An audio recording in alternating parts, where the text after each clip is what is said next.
came to earth and left all his glory. See his majesty, oh what a mystery, just to think that one so incredibly marvelous came for me. He's so worthy, so worthy. With such grace he faced a storm of hatred and enmity.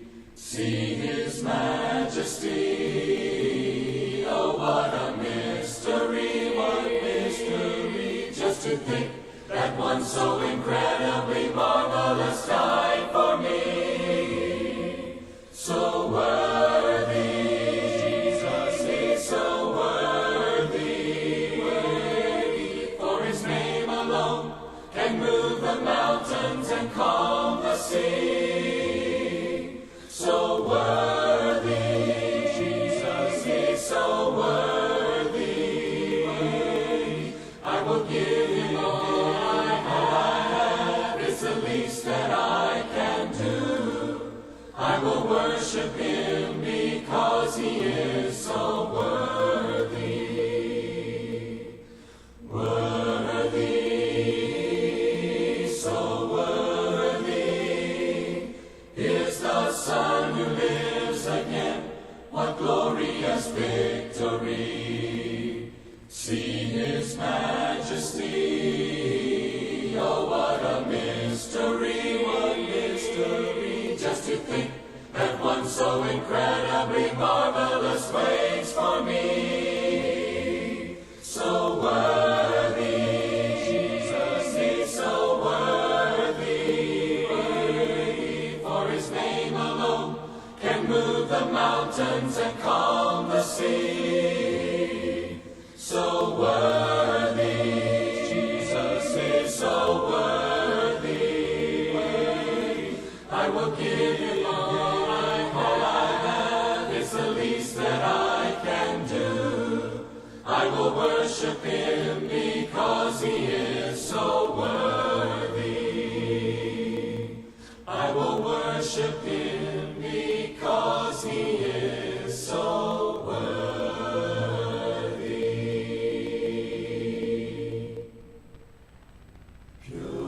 Purify my heart.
Good morning.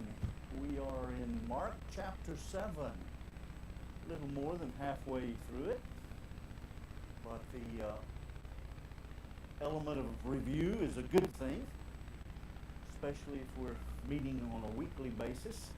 Hopefully we have time during the week to at least glance at the context and remind ourselves of where we have been and perhaps where we're going, which direction our study will take us.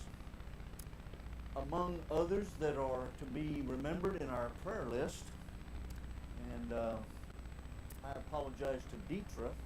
You'll notice a special mention of one of her friends, Robert Kellum. She sent me that note last week, but it was in a place where it didn't remind me to put it in the bulletin.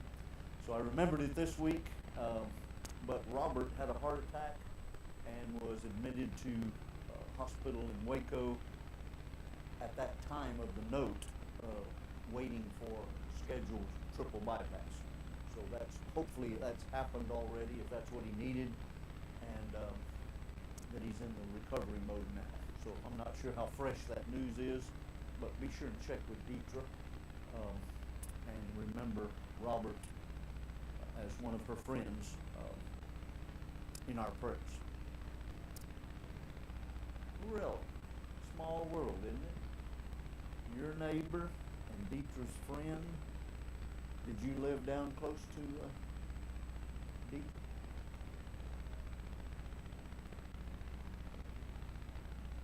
Okay. He was your neighbor. Good guy, I guess, huh? You rub off on him? Trick question. Don't. I know that story. All right, let's remember Mr. Kellum in our prayers. Any others that we'd like to point out as a special project? Update? Yes, that is progress indeed, but you're still sleeping in it, correct? Okay. You just don't want to roll over on it and twist it wrong. But we are glad of the progress we're seeing. Also, tomorrow is Frank Sykes' birthday. If you have a way of contacting him or letting him know, I don't think he's on Facebook very much, but maybe Mindy will say something about it and you can chime in there and let him know we miss him. One reason he is not with us regularly on Sunday mornings is because of his work schedule. So keep that in mind as we help him celebrate tomorrow. He'll probably be working. All right. If that's all the updates we have, let's begin with the... Who? Oh, this coming Friday. Yes. This coming Friday, Cora is scheduled at Hillcrest facility for some wrist repair. So in and out, but several hours of the in part. So just among this small group, hopefully we'll remember to announce it in the assembly, but she's also looking for transportation down there. Needs a ride, but she's not sure of the schedule yet. So if you're available Friday, Don and I will be on the road, so we're not available, but if you can help her out there, let her know so she can put you on her call list. And we hope that does relieve some problems for you. Let's have a word of prayer and then begin our study time. Father, you're so good to us in so many ways. Our health and our safety, our freedoms. We appreciate the opportunity to be together and to study a portion of your word. We thank you for Mark, your servant, and many others through the years and the centuries who have served you so faithfully. We thank you, Father, for your Son, bringing you to life in living color, that we might acquaint ourselves with who you are and what your desire is for our lives. We ask for those who have been mentioned and many others who are on our hearts and in our concerns as they undergo health issues, that you would bless not only them with your presence and your healing power, but also the hands that attend to them with wisdom and insight and understanding as they make decisions on their behalf. Bless us today, Father, as we study, that it might enrich our lives and that our lives might be brightened to your glory. In Jesus' name. From Mark 7, we are remiss if we do not point out the section there on the defilement, how that seemed to be an important issue to Jesus. I know the scribes and Pharisees were the ones who started the conversation, but I think once it got laid on the table, Jesus wanted to make sure everybody in hearing range understood what defilement was all about. And if we needed to summarize it, how would you summarize defilement? In Jesus' terms, it's not what goes in, but what? What proceeds from the heart. Okay? That is defilement. God has always been looking at our hearts and will continue to do that. So with that little bit of background, we noticed last week, beginning at verse 24 of Mark chapter 7, he arose and went away to a region of Tyre. We pointed out that's over on the Mediterranean seaboard. He entered a house. He didn't want anybody to know he was in town, but he couldn't help but be noticed. And a woman, a Syrophoenician woman, a Gentile, heard that he was in town. She had a little daughter that had an unclean spirit and immediately came and fell at his feet. We have had, over the years and decades, no doubt, hours and hours worth of study and discussions on the relevance of possession, demon possession, spirit possession, whatever you want to call it, in the first century, in Bible times, and how that fits into our scenario. Was that just a first century thing? Was it something that was momentary in the span of human history? It was just a momentary thing, so that while Jesus and the Holy Spirit was so miraculously on display, giving evidence to the authority of God's voice, is the purpose of miracles. So while God was going to give an overdose of his spirit, is the way some explain it, he also allowed Satan to have an overdose of his influence. That's pure conjecture as far as I can tell from my study. That might sound nice and it might sell a few books, but other than that, that's just kind of how we try to put the puzzle together. I would be interested if you have an opinion or an insight as to what is being referred to here when Jesus is obviously, we're told by Mark, he's trying to get away. So he goes to a remote area, and even there, not just the Jewish people, not just Judea and Galilee, but over here on the seaboard of the Mediterranean, there is a Gentile woman, a woman of foreign origin, and her child is also struggling with this possession. Had an unclean spirit is the way it's referred to. What's your working definition of an unclean spirit? It's a two-part question. In Bible stories, and does such exist today? What are we talking about when the Bible refers to an unclean spirit? I think it's important that we just finished a snippet on defilement, uncleanness. How does someone become unclean? And then this story about an unclean spirit. Is there a correlation? Is there something there God wants us to pick up on? Or are these two totally separate things? Just happen to be one after the other in Mark's account. Your thoughts? Got any thoughts? Is Jerry doing well today? I'm just, okay. I meant to ask her.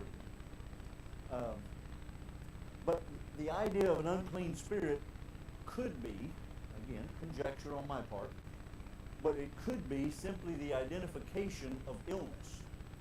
In other words, we are made whole as whole beings. And so an unclean spirit could mean, in biblical terminology, it could mean where things aren't going right. Walking with a limp. An issue of blood is how some of these things might have been described in more detail. You've got demon possession, demons who talk back to Jesus, okay, or talk back to the healers. So there's an aspect of an unclean spirit or a demon that is unrelatable to our experiences, perhaps. And then there's those things that fit into any time and space, where God's world is being confused with chaos and denigration. We're not what he intends us to be physically in our world. could be a reference to an unclean spirit. We have the one where Jesus came down from the Mount of Transfiguration, and that issue was it was throwing the child into a fire, a self-destructive behavior. So we might liken that in our world of a psychological problem, a mental illness, where someone is intending or conjuring up ways to do themselves harm. But the point of the story, it seems, is that this woman recognized things were amiss. She knew from what she had heard, or perhaps experienced of Jesus, that he could do something about it. She put out whatever effort, whether she traveled a great distance or she lived down the road a ways, we're not told, but she put out the effort to come find Jesus, though he was trying to be in seclusion. So there's some effort based upon her situation and her knowledge of who he was, her faith in him. And then there is the aspect in verse 26. I don't think we punched this one last week, at least not hard enough in my recall. But it says she kept asking. Okay? She didn't just knock on the door and say, hey, I got a problem here, can you help me? And he said, well, no, not today. And she says, well, okay, I'll try again later. She was persistent. Okay? She kept coming at him, whether he tried to not answer the door, have someone else answer the door, he's busy right now, he's not to be interrupted right now, whatever the scenario was, what is pointed out by Mark is that she kept on asking. Okay? That he cast the demon out. So now the unclean spirit, and in biblical terms, the demon, those two phrases or concepts are tied together. We're talking about the same girl with the same problem. So I think this particular story can help us piece together the first century scenario as Jesus and others were working with these unclean spirits. And so he answered her, I guess you'd say, in either a philosophical way or a theological way. I'm not sure what category you'd want it to fall into, but he's trying to tell her that my purpose is to bring Israel about, to bring them as the first hearers of the gospel, that this long-awaited Messiah has now arrived. And so Jesus' purpose, as he stated to his disciples, was to go to the household of Israel. That was their number one assignment. And yet here's the woman finding him in seclusion and bringing him out. You might say onto the porch or the balcony to interact in her life. And the way he phrases it, we did mention last week with the mention of dog. Sometimes that hits us as Westerners in a little coarse or harsh way. She didn't take it that way. It was a common phrase or a concept among the Jews or between the Jews and the Gentiles. Not necessarily a respectful thing, but it was colloquial. It was something they all related to. So he used that as not a waste, but you're depriving the children if you're throwing the bread for the children to the dogs. Dogs, some pet owners would say, dogs are people too, they have appetites. They need to be taken care of. And so the lady's asking him to take, from his vantage point, something that during his earthly ministry is for Israel. And she's asking him to jump track a little bit, get off base, so to speak, and throw it to the dogs, okay, to those who are not worthy to sit at the table with the children. But she answered him, and I think this is Mark's punchline. I think it was the turning point of the whole conversation. But she answered him and said, yes. So she's in agreement. I understand. I hear what you're saying. I know what's going on. But even the dogs under the table feed on the children's crumbs. Among other things, I think there's some geography here. What she's pointing out from her perspective is, you're not in Jerusalem. You're not in Judea or Samaria. You're not even in Galilee. You're way over here in a foreign country. My hometown. You came to see me for whatever reason. You came into my community. You came into my surroundings. And so in that sense, she sees herself as a beneficiary of at least being near the table. She's in close proximity to his ministry. So couldn't just a little bit of crumbs fall off my direction?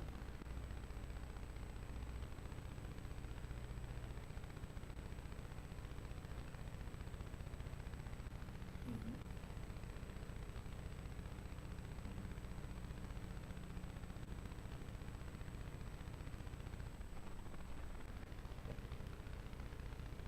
Exactly. That seems to be what the lady's pointing out. That, but you're here. You set up your table here. So couldn't a few crumbs drop off for us dogs? Okay. She's going along with it. What I noticed first time I ever read this story, and every time I read it, is how amiable the lady was. She had a real issue, and it was personal to her. And she had faith and trust in him that he could do something about it. She kept on asking. So whatever that might imply as far as the keeping on asking, it kind of sounds to me like she was getting thrown some curveballs and some distractions and redirection, but she kept focused on what her need was. And then when he answered her in a theological way or a practical way, I can't be everywhere doing everything all the time. I need rest, okay? I have a mission. I have to stay focused on what God sent me to do. And she says, yeah, but there's crumbs available, aren't there? Can I just have some crumbs? And the reason I make a deal out of that is because I think it's in the story as to how Jesus responds. And he said to her, because of this answer, okay, not just her insight and her understanding of what was going on, her amiable personality, the fact that he was in her geographical zone, but the fact that she was so gifted as to articulate in a parabolic form what he had just tossed her way. It shows that she's a lady who's not just hearing and understanding what he's saying, but she's also thinking that way herself. Okay? She's thinking in metaphors. She's thinking that I'm not going to take this personal because I'm staying focused on the issue. The issue is my daughter, the demon. Your ability to intervene on her behalf. So I see it as a clear display from Jesus' vantage point of, whoa, I'm sure glad I made this train stop. Okay, I'm glad I came by this area. Whether he went over there just to meet this lady, some might conjecture with his infinite knowledge, as we claim. I see Jesus more as the Son of Man struggling. He was totally man, and he was totally God in the sense of his origin, and his mission, and his purpose, and his demeanor, his seeking of God, seeking first the kingdom, his total surrender, self-sacrifice. So in every sense of the terms, he was godly. He was Yahweh in living color, in flesh.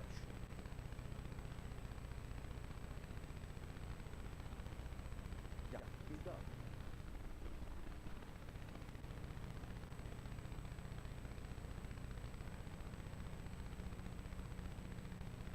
Surprise? Oh, yeah. And that's kind of where I'm coming from too. I think he was saying, whoa, yeah, I'm glad I stopped by here. I'm glad I came this direction. We're not told who he knew in that area or why he went there, just that he went into a house hoping that nobody would know he was in town. So I don't think he snuck around in the dark of the night or anything like that, but he had to keep walking until the crowd trickled out. Okay, and he separated himself from the crowds. He was going to set up shop or camp here for a little while, get some refreshment. Maybe like Don and I, he just wanted to go walk on the beach. Okay, walk on the Mediterranean, shoreline for a while, and kind of get his thoughts together, get his plans. Remember, he's wearing some big shoes. He's got a lot on his shoulders as a human being. And for whatever reason, this conversation becomes a part not just of Jesus' ministry, but also a part of recorded history for all time through Mark's pen. And so, as he answers and going back, the demon has gone out of your daughter. So that happened without any pronouncement of special words, no laying on of hands, not seeing the daughter. what kind of problems, like the man again at the Transfiguration, he volunteered the information of history of what his son had done with that demon empowered. He was throwing him into the fire, self-harm. So we're not told anything about this daughter's story, but Jesus, just in his connection with the lady, says, wow, you can go on home now, the demon has left. To me, that's among a unique set of miracles that Jesus did, sight unseen. He didn't have to talk to the demon. He didn't have to do any kind of special seance or privileged association. Just the fact that the lady would come, would keep on asking, and answer wisely in context. She answered him back with some spiritual insight. And bingo, that's what I'm looking for. That's what God's looking for. For people who get on God's wavelength, understand what God is saying, and begin to think and speak in those terms. Okay? Because of this answer, go your way, the demon is gone out of your daughter. And going back to her home, she found the child lying on the bed, the demon having departed. And again he went down from the region of Tyre and came to Sidon, to the Sea of Galilee, through Sidon to the Sea of Galilee, within the region of Decapolis. Now he's moved back towards the mainland, inland, I should say. Decapolis is way up north of the Galilean area. And they brought to him one who was deaf and spoke with difficulty. Again, from Mark's vantage point, guided by the Holy Spirit, a very interesting interaction with human problems. Nothing is said here about unclean spirit, demon possession, just a man with a physical problem.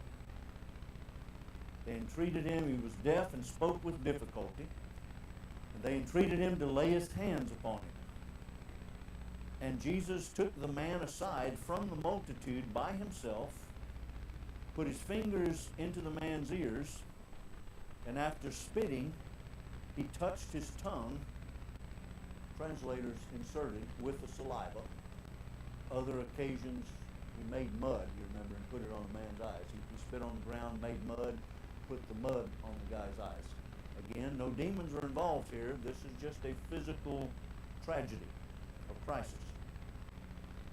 In this case, after spitting, he touched the man's tongue, assuming, if the translators are correct, with saliva. And looking up to heaven with a deep sigh. That's interesting. Looking up to heaven, I guess you'd say pouring out his spirit, pouring out his intent, focus. Okay? He said, Ephatha, which is translated, be open. Now, that's a real close kinship to the word he spoke at Lazarus' tomb, where he said, Lazarus, come forth. Okay? It's a direct command. It's a word of action. And Jesus is somewhat commanding the powers of the universe, if you want to think of it in those terms. Remember, without him, nothing was made that was made. By him and through him, all things are held together. So Jesus has that connection, but it's being put on display here in a physical form.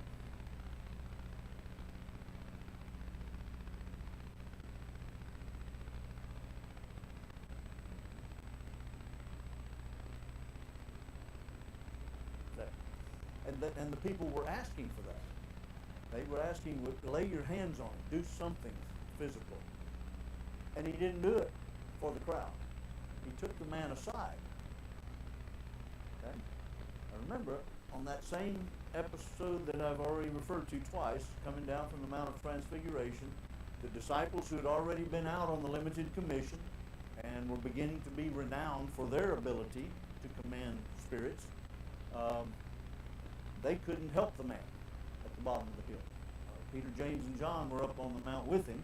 When they came down, when the four of them came down, they had this episode at the base of the mountain where the man said, I've asked your disciples to help and they couldn't do anything. That implies that they tried. Okay? They weren't putting him off or saying he was not a candidate for healing. He was just, it wasn't working. And so when Jesus heals him, "O ye of little faith," was his response there. Don't know if he's talking to the man or to the crowd or the disciples, what's going on, but when Jesus healed him and they're walking away, the disciples asked the question, why couldn't we do that? We've done other things. We've already commanded spirits before in other places. Why couldn't we deal with that one? And Jesus' answer, you remember? This kind comes out only with prayer and fasting. Okay? I got a feeling that's what Jesus is up to here. That's what he himself is experiencing. This is a unique situation. I don't know what's so unique about it as compared to unclean spirits and demons, but I hope that we can draw some assumptions about Jesus' earthly ministry that might also affect particularly our spiritual lives, but also our physical lives at times. Sometimes it's just a lack of focus that we may be involved in. We may be wrestling with something that we're assuming is routine and well, that's just the way life goes sometimes. As we phrase, well, it is what it is. Really? Is that all it can be? Is that all it'll ever be? It is what it is? Or can we, like Jesus, like his disciples, like this woman previously, the previous story, can we change things with our spiritual focus and discipline? Jesus said it to his disciples. This kind comes out only with prayer and fasting. Here it seems he himself did not need the distractions of the crowd. They brought him a situation. He's ready to go. He's ready to say, okay, we're going to do something here. But to do that, he takes the man aside. And then the unique mixture of putting his fingers in the ear. Was he diagnosing or troubleshooting? What's the real issue here? Is he, when he spits, was he meaning by that he just took some saliva off the end of his tongue and put it on the man? Some kind of physical association going on? Fingers, saliva, difficulty hearing, difficulty speaking. And then, when it's said and done, the words "be open," his ears were open, and the impediment of his tongue was removed, and he began speaking plainly, punchline, and he gave them orders not to tell anyone. But the more he ordered them, the more widely they continued to proclaim. Part of the same story? Or did Mark move on to something more generic? Here's the healing, and then there's this other thing about you can't keep the story quiet. Was Jesus serious when he said, don't tell anybody? Really? Why? Did Jesus come to heal all the problems in the world? And again, no mention is made of demon or unclean spirit here. Just the man had a physical problem. Jesus is ready to take action. He needs total focus. He does some things we're not familiar with, but maybe he understood some things we don't understand about the physical ailments that are a part of our world. And so when the healing is done, Jesus takes what I call 2 steps backwards, 3 steps forward, 2 steps back, in the sense that he says, now don't distract me. Don't spread the word, because everybody will be coming just for the healing. It's kind of like the biscuits, the fish and the bread. Okay? If you're just coming for a meal, we don't have anything in common. If you're coming for spiritual nourishment and enlightenment and understanding, if you're looking for Messiah and you want to be here for that reason, and then you also have gone 3 days without eating, yeah, Jesus feels compassion for us. We're getting ready to look at that story in chapter 8. He felt compassion for the crowds because they hadn't eaten in 3 days. So he tells the disciples, let's feed them. Well, we don't have any groceries. You get what you got. He'd already done a feeding of the 5,000. Now he's feeding 4,000. Okay, back to this "be open" phrase. To what extent was Jesus asking for something to be done? And And to what extent was he commanding? Was he giving an order? Be open, kind of like Lazarus, come forth. And if you remember that story from John 11, Jesus waited on purpose for Lazarus' sickness to take him to the grave. And when he showed up, his first opening remarks to Martha was, "You're going to see great things. I'm here for this very reason. You're going to see something great about that." Well, I know everybody's going to be raised from the dead in the end. No, that's not what I'm talking about. I'm talking about today, right now. You're going to see something special. Okay, so putting ourselves into the lifestyle, into the culture of Jesus' ministry, but also letting that flower into our relationship as believers, about physical ailments, about our role and function in this world. How many times have you heard, and I speak personally on this regard, that when I got cancer and I was going through all the ordeal of the diagnosis and the surgeries and all that, there were lots of prayers going on that I didn't even know about. Donna was more aware of what was going on than I was. But considering that when my cancer was first found, and I had it in my lymph system already, and they went up higher into my hip and got out 12 more lymph nodes, and it wasn't in there, that kind of told them the story. It had got into my system a little bit behind the knees, but it hadn't started collecting up there. Now, whether it was still in the system and on the move and all that, they didn't know. So I had a year worth of immunotherapy. And during that time, again, continued prayers that folks were asking for whatever they were asking for. I can honestly say that I never asked for healing. I asked for help dealing with the issue. So that was my prayer. But I don't know what others were praying for. And after four, what do you call them? PET scans, body temperature scans, looking for hot spots and where the cancer might be firing up again. All of them were clean. We just kept getting a clean report. And so basically due to cost, I just quit getting the scans done. But when we bought our house, I had in my mind, I had 2 years left. It's in my lymph system and it's going to show up somewhere. My doctor who originally diagnosed it was an elder, member of the church, a shepherd. And his medical opinion to me was, I said, they didn't tell me anything at the hospital. The guy who did surgery on me was a friend of his. That was a connection. And so I got very little time with him because he's a big cheese that trains other doctors in surgery for Texas medical school. And so I had very little office time with him. I went back to my primary care, and Dr. Vickers said, well, this is kind of how that usually works, is that if it's in your system and it's going to fire up again, he says they'll just go in and cut it out again as long as they can. If it ever gets into some soft tissue where they can't remove it, he said, then the time clock starts running. And so that's the function of the PET, looking for hot spots kind of approach to it.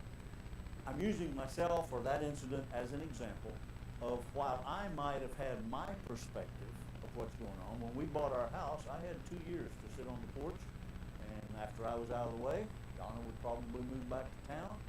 Nobody likes to live on dirt roads. So she was going to sell the place and move back to town. Well, guess what? We're still in our same place, and we're still rocking on the porch. So you and I don't know, and sometimes we limit ourselves by our theology.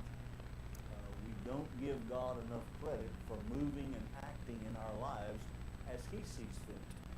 And you and I can make a difference, as Jesus did in this man's life, with the procedure and the pronouncement of be opened, and then the effect it had on his ministry as it did in other cases. Don't tell anybody. I've got other things to do, kind of like what he was telling the lady, Syrophoenician lady. I've got a mission. I'm not here to fix all the heartbreak that goes with earthly things. I'm here for a bigger function. Okay, we've got enough time to launch into this chapter 8. Any other comments about those teachings on defilement, the Syrophoenician lady's approach to the kingdom? And then the incident here with the, we'll call him the deaf mute, mute in the sense that his speech was an impediment. And in those days again, when there was a great multitude and they had nothing to eat, he summoned his disciples and said to them, I feel compassion for the multitude because they have remained with me now 3 days and have nothing to eat. And if I send them away fasting to their home, they will faint on the way, and some of them have come from a distance. I got a feeling, besides his formal teaching, he was sitting around visiting with some of these folks. He knew how far they had traveled. And as he moved on down the road, they kept following him. So, having enough rapport that he knew the situation with his listeners, with his crowd, and that he was concerned about it through compassion, he's asking the disciples once again to get involved.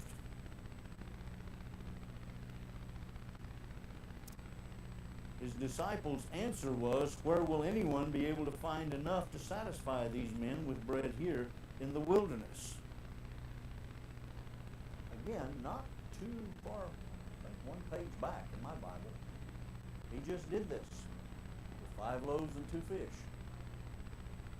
But what is said afterwards when he went walking on the water to them? For they had not learned anything from the feeding of the multitudes. So they experienced it, but it didn't click. The fact that they had power not just over demons, but they had power over physical elements. Okay? Where there was an ability to take 5 and pick up 12 baskets worth. Okay? And it didn't click. It just went right past them. And they were picking up the baskets. They brought him the 5 loaves. I mean, what does it take? But I think here is an example of you call it a nudge. My mama would call it a kick in the pants. Okay? Jesus is saying there's a situation here that is real and it needs attention, and I'm calling y'all into, couldn't Jesus have just said, now y'all go on home and don't worry about your provisions, it'll be taken care of, and then just had trees grow up along the side of the roads with plenty of fruit they could just pick? Isn't that another way of doing it? If he had those powers. But he's asking his disciples to get involved. That it's a learning tool. He's mentoring them as to what he's going to leave behind with them in charge of. How to interrelate with those unique abilities in the world in which they lived. The disciples were wondering where they would find enough to satisfy this many people, and Jesus simply asks, as we should all the time, this is the leading question. Any crisis or victory in our lives should have this same question. How many loaves do you have? Every day we wake up, we should ask that question. It has a lot of applications, not just on the dinner table. How many resources do we have today? What do I got to work with today? Connections. There's always the dollars in the bank aspect of it. Do I have good weather? Or do I have rainy weather? Do I have high winds today? Is my car going to run? Okay. All kinds of physical things around us that fall into this umbrella of a question. How many loaves do you have? That's all that matters. Start where you are and move forward with that. So when they answered 7, that seemed to be a rather quick answer. They didn't have to go looking for it. Maybe they already had. He directed the multitude to sit down on the ground, whereas previously Jesus told the disciples, have them sit down in groups of 50s and 100s. He directed the multitude to sit down, and taking the 7 loaves, he gave thanks and broke them and began giving to his disciples to serve to them. And they served them in the multitude. They served them to the multitude. They also had a few small fish. And after he had blessed them, he ordered these to be served as well. And they ate and were satisfied, and they picked up 7 full baskets of what was left over of the broken pieces. And about 4,000 were there. And he sent them away. So he fed them first for nourishment. And immediately he entered a boat, and his disciples with his disciples and came to the district of Malnathua. That's a good stopping point. We'll pick up on the Pharisee story. Well, let's go ahead and read down through 13. There's just 3 more verses to that section. The Pharisees came out when he arrived on the other side and began to argue with him, seeking from him a sign from heaven to test him. So we know what their motives were. Sighing deeply in his spirit, he said, "Why does this generation seek for a sign? Why are you so distracted by the signs and wonders? Truly I say to you, no sign will be given to this generation." And leaving them, he again embarked and went away to the other side. What's his answer mean? No sign will be given. Isn't that what miracles are? Signs and wonders? And yet he says no sign will be given. Maybe it's our working definition of what a sign was. The element of some of the major prophets, such as Elijah and Elisha, of them being able to command the weather, being able to call down fire on a sacrifice after it had been drenched with gallons and gallons of water. Fire came down in the contest with the priests of Baal. Fire came down from heaven not only to consume the sacrifice, but also the entire rock altar. Just burned up. Boof. Maybe that was the kind of sign that they were asking for. They weren't asking for miracles. They were asking for a display of God's power and God's authority. And yet, wouldn't you call the empty tomb such a display? And so what does he mean by this generation? This generation will receive no such sign. I don't know if there is a more spectacular sign than the empty tomb. But then again, is that a matter of observation or of faith? And I take us, roll that stone down the road a ways until you have the second encounter with Thomas. Second encounter with the disciples, the first encounter with Thomas, because Thomas was not going to believe until he saw and touched. Jesus shows up a week later, shows his hands, and tells Thomas, particularly Thomas, if this is what it takes, put your finger here. Look at the hole in my side. It's really me. Of course, Thomas, my Lord and my God. And Jesus' response was, it's one of my favorites. Thomas, you believe because you see and touch. You see the fire from heaven. You see the altar blow up and disintegrate. You see the weather change at the command of a prophet. Those are signs that it seems that generation was looking for. What Jesus left behind in the empty tomb was the hallmark of the new covenant. It's the element of faith. Jesus finished with Thomas by saying, you're blessed because you see and touch. More blessed are those who don't see and touch. Okay? They choose to believe because they trust. They trust in God, they trust in His story, they trust in the unseen. All we know from our vantage point is an empty tomb. That's an undeniable truth by logic and reason. If the Romans had him, they'd have put him on display, his dead body. If the Jews had his dead body, they'd have put him on display. And if the disciples had worked their way through the system and snuck the body away, don't you think that would be what do you call it, a graveyard where they, mausoleum, is that the word I'm looking for? Where they put on display some kind of historic thing. It's like a splinter of the ark. You know, if they really had the body of Jesus, would Christians have been willing to die for faith that they knew was in somebody's backyard? Doesn't make sense. The fact was, they saw him in resurrected form. He showed himself to hundreds of people before he was ascended. And so the storyline only carries the weight of it's got to be true. I don't see it. I've never touched it. I've never talked to him.